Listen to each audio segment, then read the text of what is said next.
দীর্ঘ ২১ বছর পর দৌলতপুর উপজেলা বিএনপির দ্বিবার্ষিক সম্মেলন শনিবার অনার্স কলেজ চত্বরে অনুষ্ঠিত হয়। সম্মেলনে ব্যাপক উৎসাহ উদ্দীপনা নিয়ে অংশ নেন নেতাকর্মীরা। উপজেলা আহ্বায়ক রেজা আহমেদ বাচ্চু মোল্লার সভাপতিত্বে অনুষ্ঠানে প্রধান অতিথি ছিলেন কুষ্টিয়া জেলা বিএনপির আহ্বায়ক কুতুবউদ্দিন আহমেদ এবং প্রধান বক্তা ছিলেন সদস্য সচিব জাকির হোসেন সরকার। ১৪টি ইউনিয়নের নির্বাচিত কাউন্সিলরদের সরাসরি ভোটে নতুন কমিটি গঠিত হয়। এতে সভাপতি পদে ৯২৫ ভোট পেয়ে নির্বাচিত হয়েছেন রেজা আহমেদ বাচ্চু মোল্লা।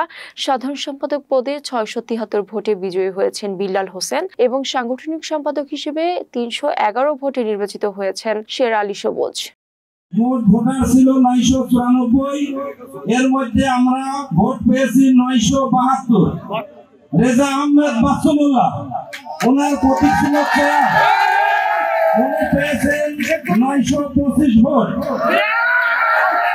আমরা নির্বাচন কমিশনের পক্ষ থেকে বেসরকারিভাবে রেজা আহমেদ বাচ্চু মোল্লাকে বিজয়ী ঘোষণা করছি।